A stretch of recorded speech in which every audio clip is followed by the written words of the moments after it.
Welcome back students. पिछले video में हमने एक वचन बहुवचन क्रिया के बारे में पढ़ा था, एक वचन बहुवचन कर्ता के बारे में पढ़ा था, एक वचन बहुवचन नाउन के बारे में पढ़ा था, एक वचन बहुवचन वर्ब के बारे में पढ़ा था। अब क्वेश्चन ये उठता है कि एक वचन मतलब नाउन में तो सिंगुलर से प्लूरल कैसे बनाया जाए और वर्ब में प्लूरल से सिंगुलर कैसे बनाया जाए। नियम सेम रहेगा, देखिए क्या।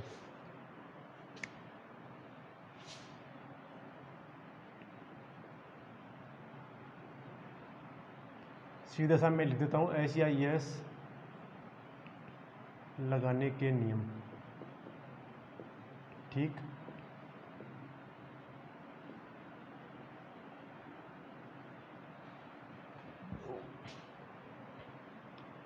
फर्स्ट रूल, यदि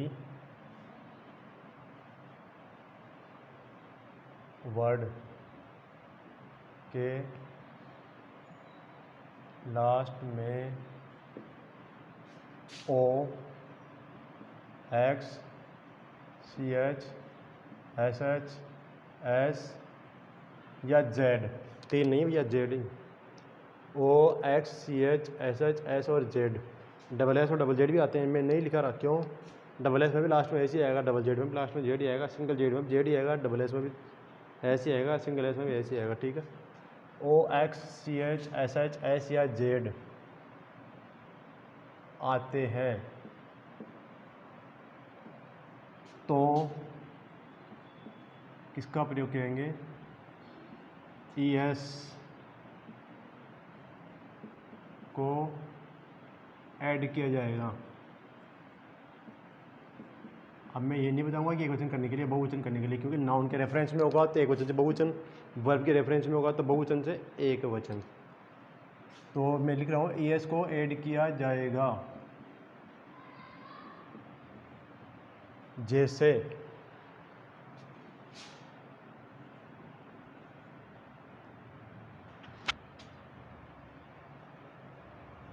मैं वही एग्जांपल आपके सामने लिख रहा हूँ। मैंगो का मैंगोज, फिर आगे एक नाउन एक वर्ब, एक नाउन एक वर्ब। ठीक है, ये गो, गो का क्या होगा? गोज। इसमें क्या आया? ओ। अगला है आपके OX, तो ये लीजिए आप, ये बॉक्स, बॉक्स का क्या होगा? बॉक्सेस। इधर से आप ले लीजिए मिक्स, मिक्स का क्या होगा? मिक्सेस। ये लीजिए आप। ठीक है,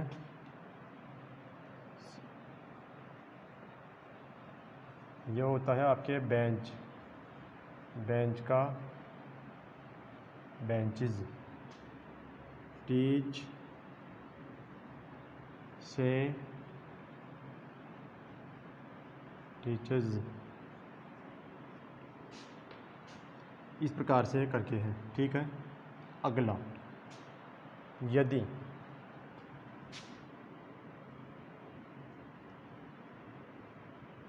यदि उतारिए आप, एक सेकंड इसको।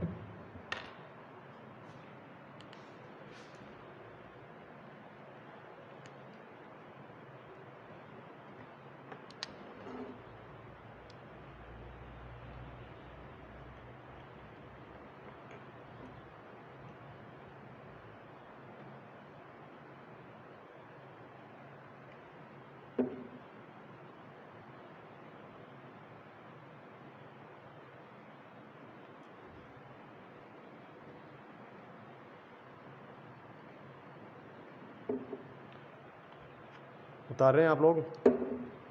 Okay, next rule number 2।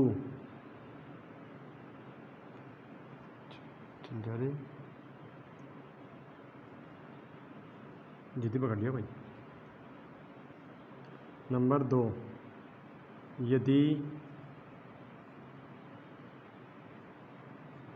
किसी वर्ड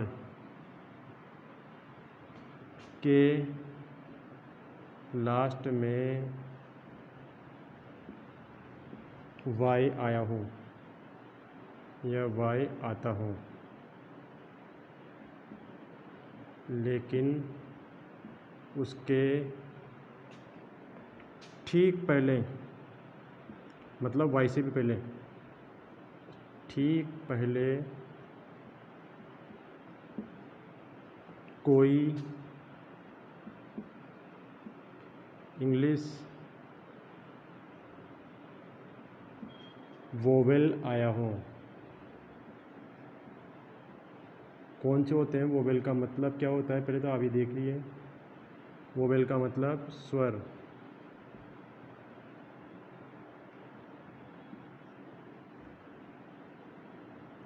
वोवेल का अर्थ रहेगा आपके स्वर। स्वर कौन से होते हैं? ए, ई, आई, ओ, यू। मतलब अगर इंग्लिश वोवेल हो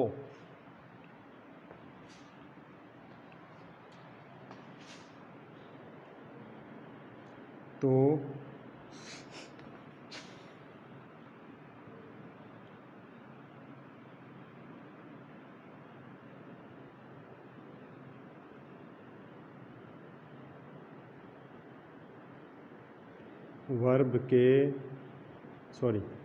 वर्ड के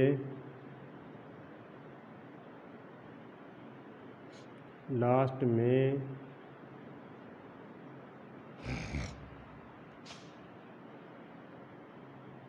एस जोड़ देते हैं।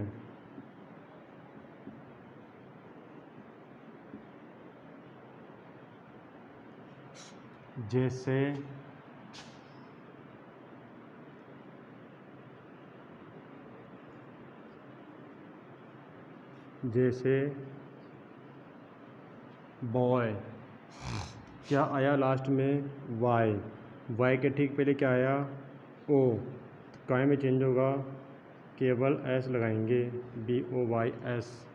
ठीक। और फिर दूसरा एग्जांपल देख लीजिए आप, PLAY, प्ले। प्ले से क्या होगा? PLAYS। समझ में आ रहा है? वाई से पहले क्या आया? ए। ठीक है, इस प्रकार से। अगला है आपके, अगर यदि किसी वर्ड के लास्ट में वाई आता है,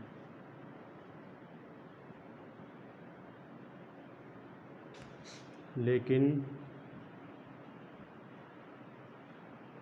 उसके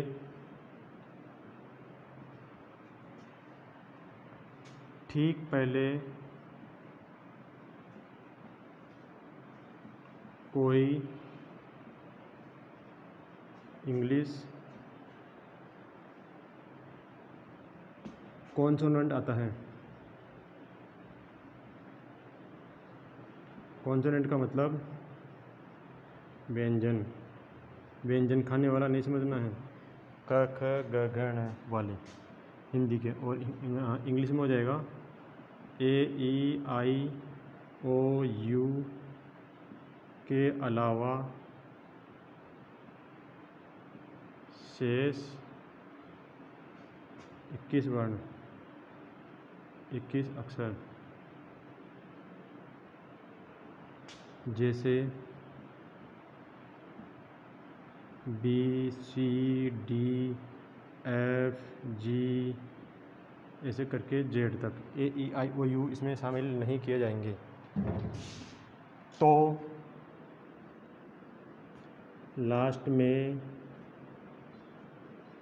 आए हुए वाई को हटाकर आई कर दिया जाता है।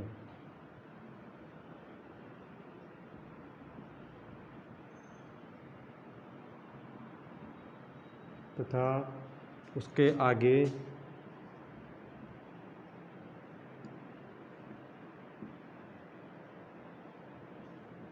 ES जोड़ दिया जाता है।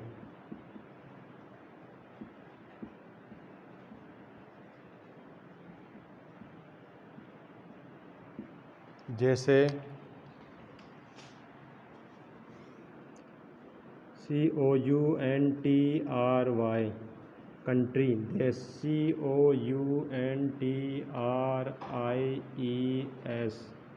कंट्री के लास्ट में क्या आया? वाई के पहले क्या आया?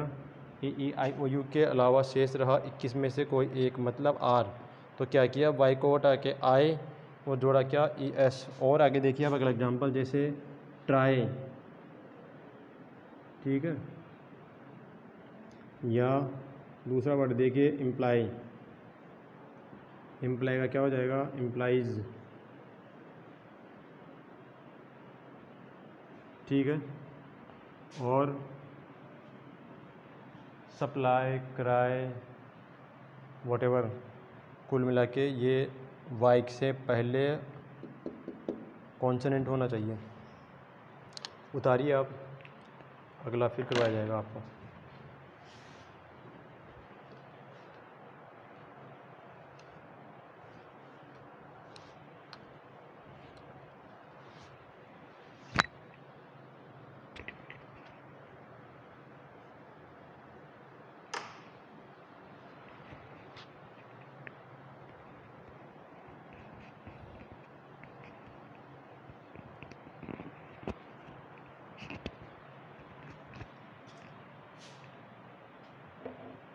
शायद आपने उतार लिया होगा। नेक्स्ट रूल नंबर 4, लास्ट, उतारते रहिए आप।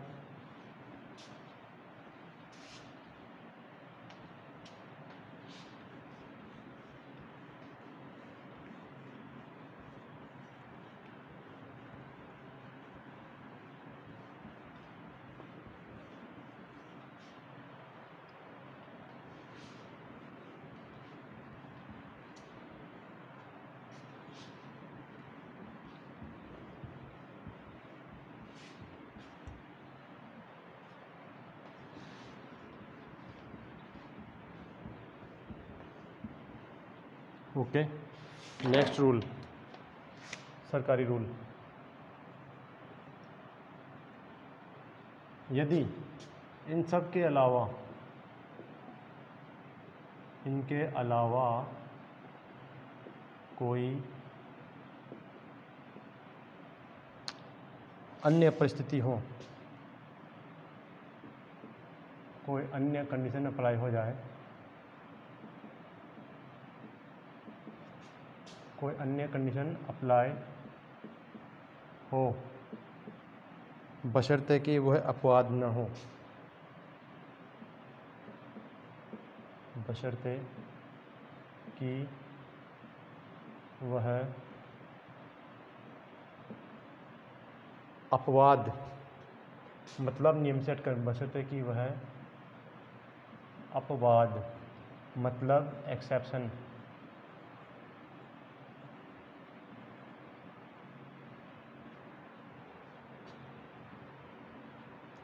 न हो, तो उसके बाद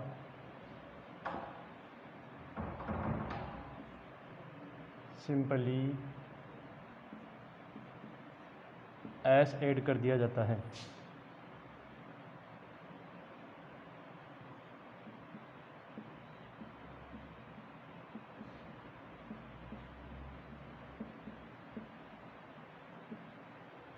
जैसे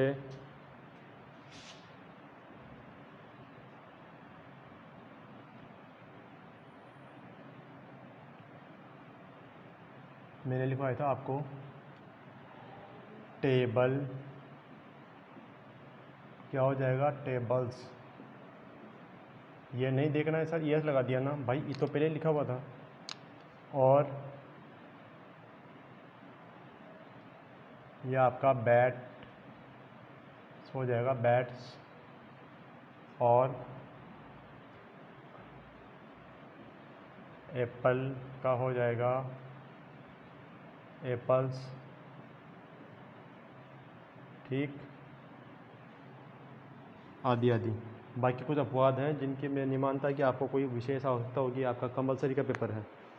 ओके, अब मैं आता हूँ आपके टेंस टॉपिक पर।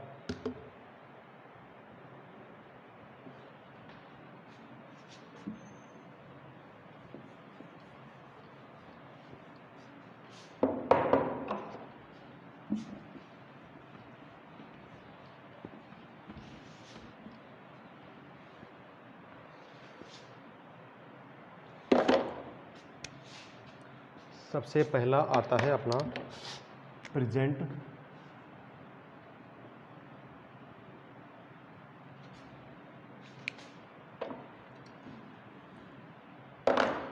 सबसे पहला आता है प्रेजेंट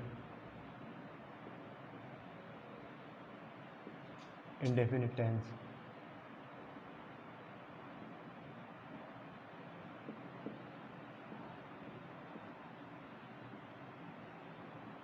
का भी कौन सा वाला?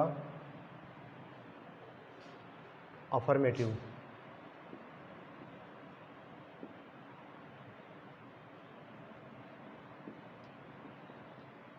ये तो था आपके सामान्य वर्तमान काल।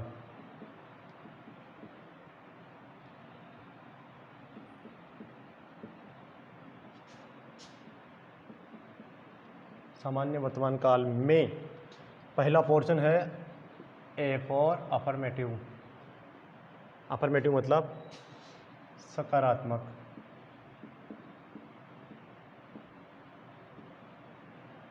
ठीक। दूसरा है बी, ए बी। बी पे आएगा आपका ये नेगेटिव। नेगेटिव का मतलब नकारात्मक। नकारा समझते हो ना, नकारा का मतलब हर काम के लिए ना नुकुर करता हो जो। क्या आएगा इंग्लिश में? नॉट। ठीक है, ए बी सी पॉइंट। तीसरा क्या है आपके? इंटेरोगेटिव।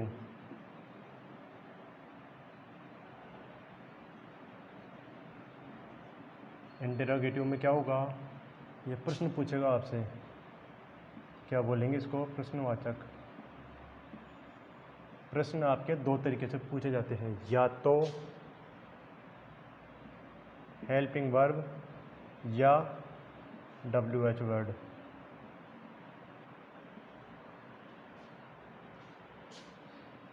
से शुरू होने वाले शब्द। डी है आपका इंटेरोगेटिव। शॉर्टकट में लिख देता हूँ मैं, गेटिव नेगेटिव। मतलब प्रश्न तो पूछेगा लेकिन कौन सा वाला? नकारात्मक वाला। तो प्रश्नवाचक नकारात्मक।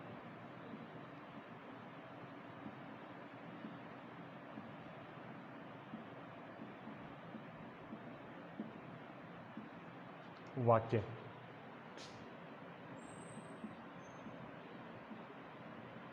इसमें क्या होगा? हेल्पिंग वर्ब वही WH वर्ड।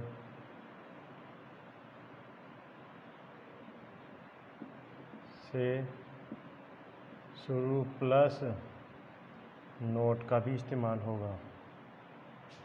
ठीक है, और इन दोनों में एक चीज़ कॉमन रहेगी, वो क्या है?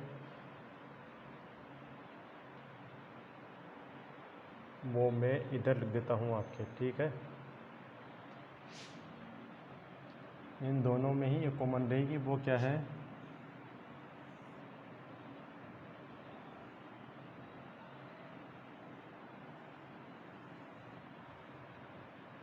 लास्ट में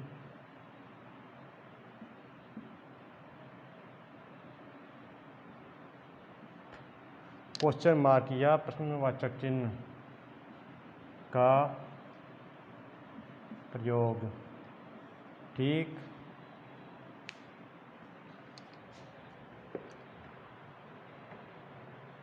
अब इसमें अपन आज पढ़ेंगे केवल अफर्मेटिव सेंटेंसेस।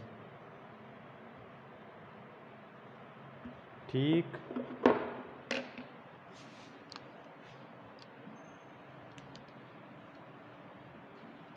अब इस अफर्मेटिव में भी चक्कर है, जितने भी चक्कर पढ़ने हैं वो सारे इस प्रेजेंट टेंस में ही पढ़ने हैं।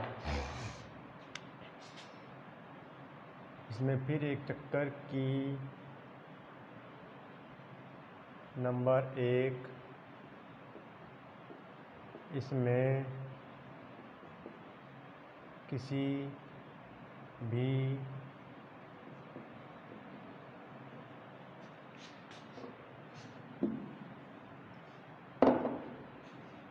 हेल्पिंग वर्ब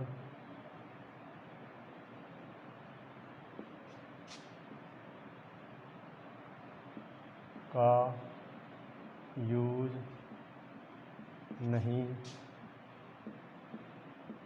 किया जाता है।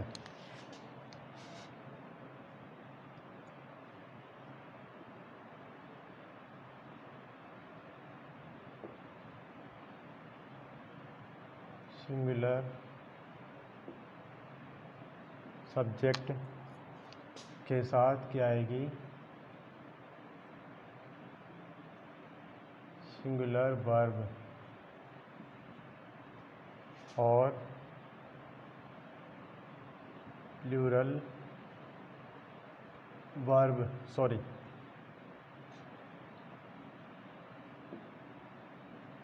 प्लूरल सब्जेक्ट के साथ क्या आएगा? Plural verb.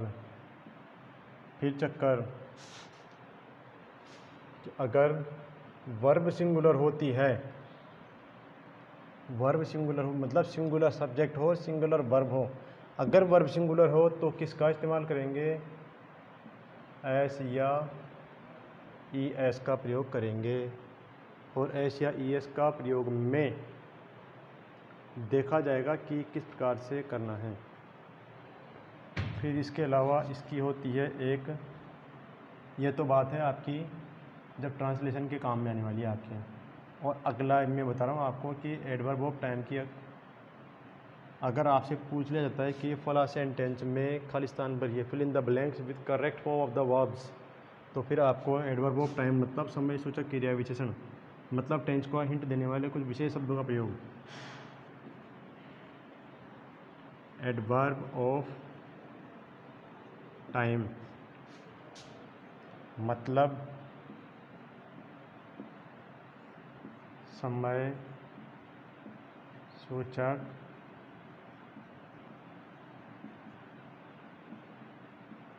क्रिया विशेषण का प्रयोग भी करना होता है। वो कब करना है? पूरे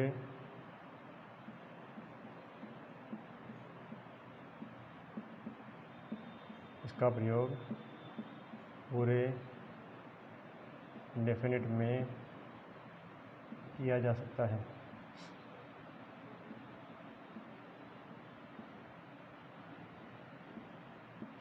देखिए कैसे पहचान क्या क्या होती है इसकी।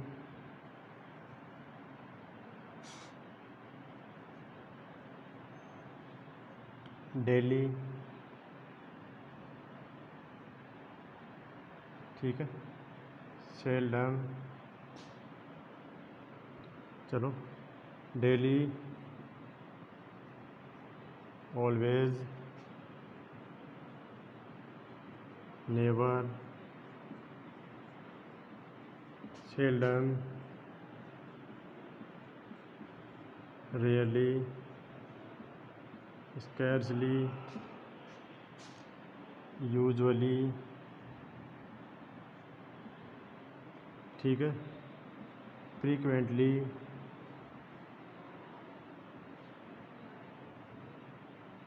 ओकेजनली,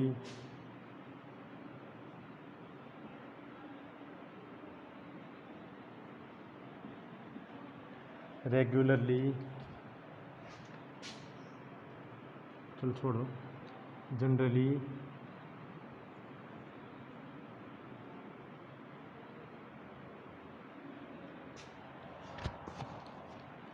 समटाइम्स,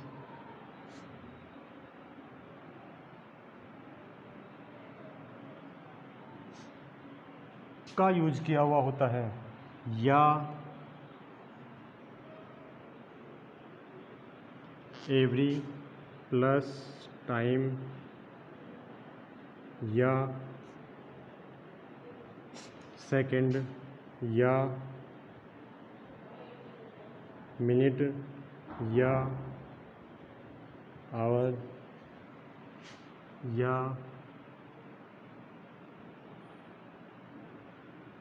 मॉर्निंग, या नून, या आफ्टरनून, या इवनिंग, नाइट,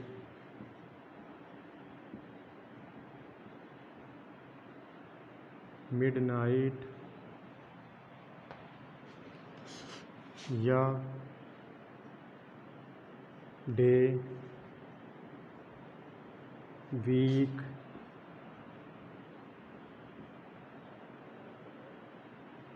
फोर्टनाइट, या मंथ, या ईयर, या डिकेड, या सेंचुरी,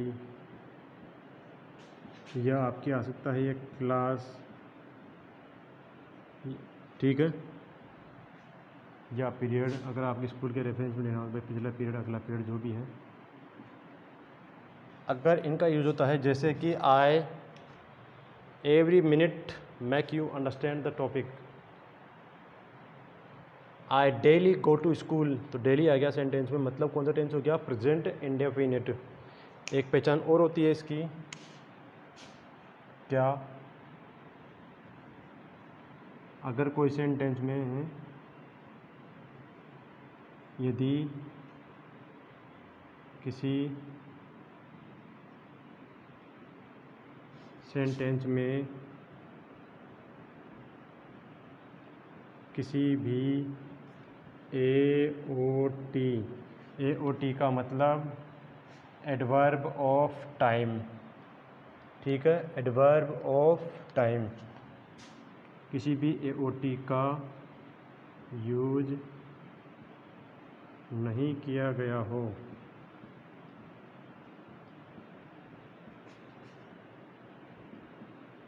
तो भी वह सेंटेंस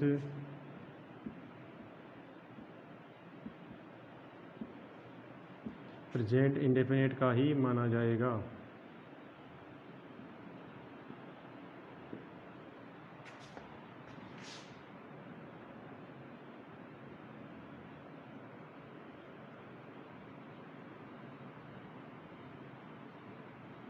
कुछ विशेष परिस्थितियों को छोड़कर।